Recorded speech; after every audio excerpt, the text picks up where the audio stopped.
Welcome to Blizzard Fire. We hope this video helps fire up your solution.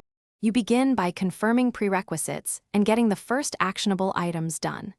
Connect to the correct game version and obtain the API key or admin permission you need.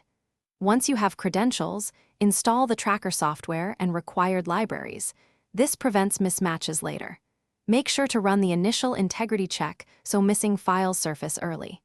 You do this to avoid chasing errors later. A clean starting environment reduces troubleshooting time and improves data reliability. Now you configure the tracker to collect and process the right signals. Map each data source, logs, API endpoints, or database tables to the tracker input schema so fields align. Once mapped, set polling intervals and thresholds. Choosing shorter intervals gives fresher data but costs resources. Then calibrate filters to exclude bots, duplicates, and irrelevant events so your metrics stay accurate. Make sure to test with a sample dataset. Validating now prevents bad metrics from propagating through dashboards. Finish by deploying the tracker and verifying end-to-end functionality. You push the service with monitoring and a rollback plan, then run scenarios, player join, movement, logout, and data persistence to confirm flows.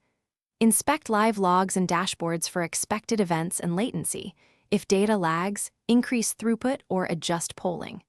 If something goes wrong, check missing fields, API throttling, and permission errors first.